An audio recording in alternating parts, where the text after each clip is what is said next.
কলকাতায় যখন তৃণমূল দলটা হলো, সেই তৃণমূলের প্রথম যে বিধায়ক আপনিই তো? আমি। মানে তৃণমূলের প্রথম বিধায়ক মমতা বন্দ্যোপাধ্যায় নয়?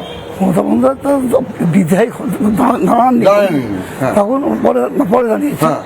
তখন তিনি তো দলের এমপি ছিলেন যখন দল তৈরি হয়, কারণ 3 জন এমপি দরকার ছিল, একজন অজিত মাঝার, একজন এই আমাদের কৃষ্ণা বোস, একজন মমতা ব্যানার্জি। তারপর আপনি প্রথম বিধায়ক হলেন তৃণমূলে 98 সাল। তার আগে আমি এমএলএ ছিলাম। আমি কংগ্রেস থেকে আমি এমএলএ হয়েছিলাম 91 সালে বারুইপুরে। ওটা দুটো টার্ম ওখানে ছিলাম।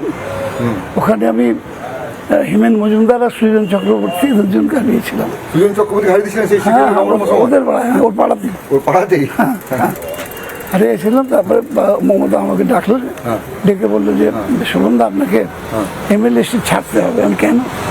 বললো আমাদের দল থেকে দাঁড়াতে হবে, তৃণমূল থেকে এমএলএ ছেড়ে দাঁড়াতে হবে। তখন আমাকে বাবাতে আমি রাজি হয়ে গেলাম। আপনি যেটা আসন ছেড়ে দিলেন? হ্যাঁ, ছেড়ে দিলাম। মমতা বললো ছেড়ে দিলাম। মমতা বললো আপনি ছেড়ে দিলেন? তৃণমূল কংগ্রেসে জন্মেছে, তার তখন সেরকম ভরসাও নেই, বিধানসভায় প্রতিনিধিত্ব দরকার। আচ্ছা, তাই জন্য আমাকে না আমি রাজবাড়িতে দাঁড়ালাম, কারণ ওটা বাই ইলেকশন ছিল। ওটা আমাদের ডাক্তার হৈবি ঘোষ ছিলেন, উনি মারা গিয়েছিলেন। সেইখানে রাজবাড়িতে প্রথম আমি বাই ইলেকশনে জিতি। আচ্ছা, মানে কংগ্রেস থেকে আপনি জিতেছেন, তারপর তৃণমূল দল বলল যে আপনাকে এবার কংগ্রেসের এমএলএ পদ ছেড়ে আপনাকে তৃণমূলের হয়ে লড়াই করতে হবে। তো আপনি লড়াই নেমে গেলেন, আবার জিতেও গেলেন। জিতলাম মানে আমি তারপর থেকে মোট 9 বার বিধানসভায় লড়েছি, 2টো বাই ইলেকশন, আর বাকি সব কটাই জেনারেল মানে ইলেকশন। সবগুলোই আমি 9 বার জিতেছি পর্যন্ত। 9 বার বিধানসভা জিতেছি। বিশাল ব্যাপার। হ্যাঁ, মোট 9 বার, 2টো বাই ইলেকশন, 7টা টার্ম। 7টা টার্ম। আর এবার দাঁড়াচ্ছে, এবারে 10 বার হবে। কখনো হারেনি না?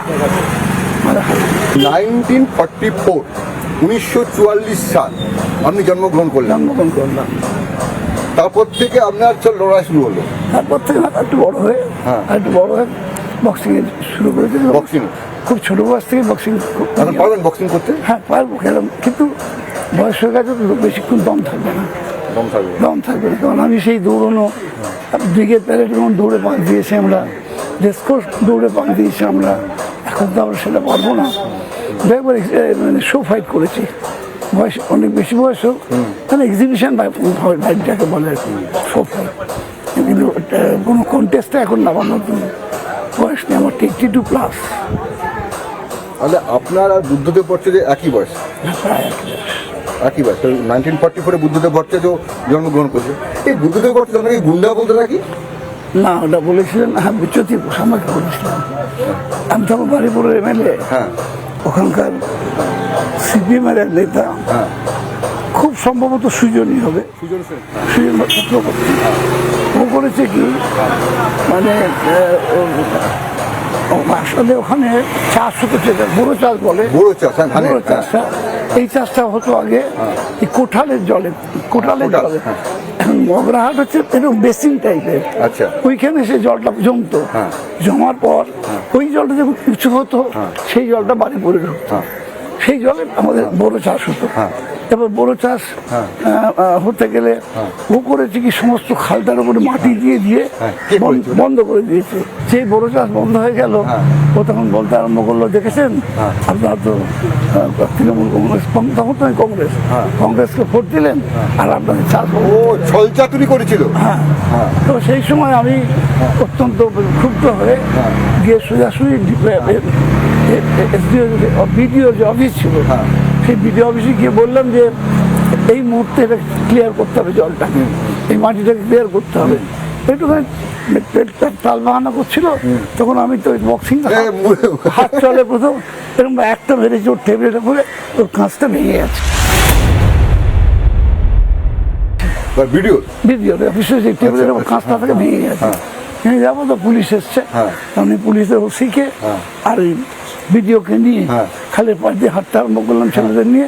আর ছেলেদের বলতে লাগলো যে এখান থেকে মাটি ভাঙো, একটা করে ওয়াল ভাঙছে, ভাঙতে ভাঙতে আস্তে আস্তে লাস্ট ওয়ালটা যখন ভাঙা হলো তখন আস্তে আস্তে জলটা আবার বেরোলো। জলটা ঢুকলো। হ্যাঁ।